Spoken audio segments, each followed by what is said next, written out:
వనవర్ గారు let him speak out.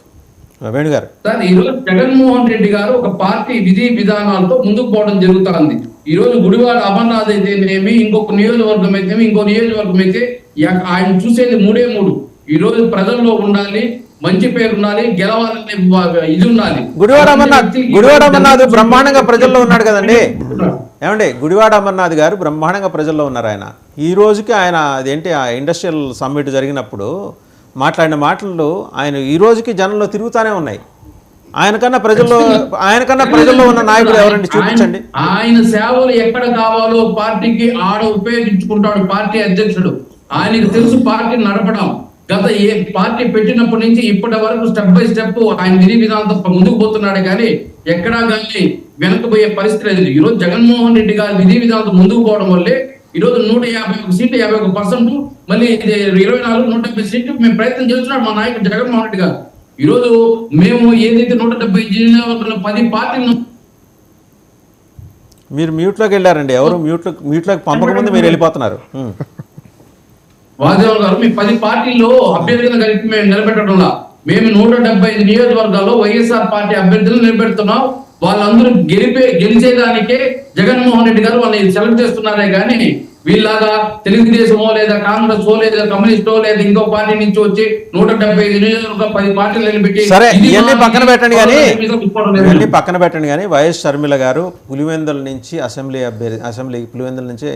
Assembly అభ్యర్థిగా కాంగ్రెస్ నుంచి కంటెస్ట్ చేయొచ్చు, లేకపోతే మరో సోదరుడు అవినాష్ మీద ఎంపీగా కూడా కంటెస్ట్ చేయొచ్చు. సో ఒక గట్టి టసిల్ ఫ్యామిలీ మధ్య నడిచే అవకాశాలు అక్కడ స్పష్టంగా కనిపిస్తున్నాయి. ఎలా ఎదుర్కొంటారు? ఎందుకంటే ఆవిడకు 30 నుంచి 35 సీట్లు గెలిచి అధిష్టానానికి కానుగ్గిస్తానని హామీ తీసుకుని మరే పిసిసి ప్రెసిడెంట్ అయ్యారు. మీరు ఎలా ఫేస్ చేస్తారు? సార్, గతంలో కూడా వివేకానంద రెడ్డి గారికి కాంగ్రెస్ పార్టీ టికెట్ ఇచ్చింది సార్. ఏమైంది? ఎవరు ఓటమి రుచి చూశారు? ఈ రోజు జగన్మోహన్ రెడ్డి గారు ధర్మాన్ని, న్యాయాన్ని, అదే విధంగా ఏదైతే ప్రజలను నమ్ముకున్నాడు కాబట్టి ఈ రోజు జగన్మోహన్ రెడ్డి గారికి ఎక్కడికి పోయిన విజయమే కానీ అపజయం అనేది ఉండదు.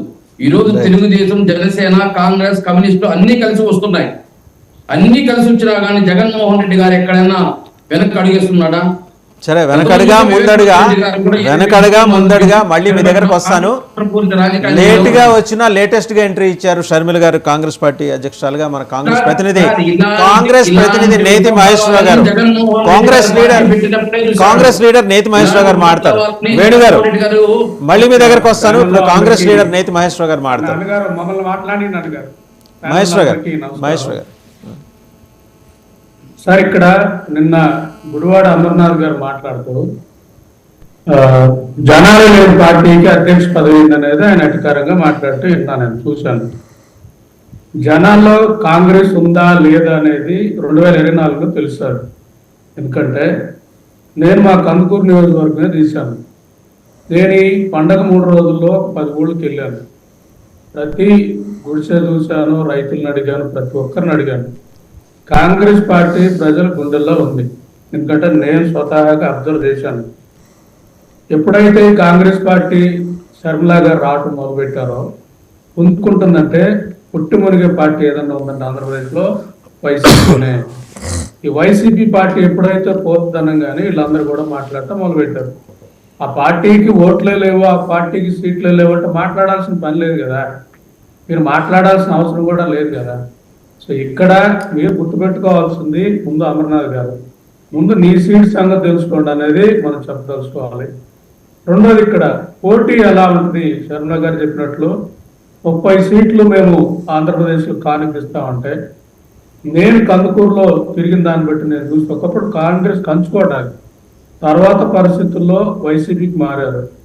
మొత్తం వాళ్ళందరూ కూడా ఈ కాంగ్రెస్ పార్టీకి రావడానికి ఇష్టంగా ఎందుకు చూస్తున్నారంటే కాంగ్రెస్ పార్టీ ఎప్పుడు కూడా ఒక సిద్ధాంతం, ఒక ఐడియాలజీ ఉంటుంది. అంటే అది పేదల పక్షం, పర్టికులర్ సెక్యులర్ పార్టీ, కొంత స్వతంత్ర భాగాలు ఉంటుంది. అంటే ఉన్న వాళ్ళందరికీ మాట్లాడటానికి అవన్నీ ఉంటాయి. అవన్నీ కూడా ఎప్పుడైతే ఈ పార్టీ వైసీపీలో చేరాక ఇది ఒక ప్రైవేట్ లిమిటెడ్ కంపెనీ అనాలి. అంటే సీఎంఓ, దాని కింద ఒక 2 సలహాదారు, సజ్జలు కానీ ఫైనాన్స్ గురించి మాట్లాడాలంటే దువ్వూరు కృష్ణ గారు వస్తారు. డైరెక్ట్గా గ్రామ వాలంటీర్ సిస్టమ్ ఉంది. దీంతో ఎమ్మెల్యేలు మారిస్తే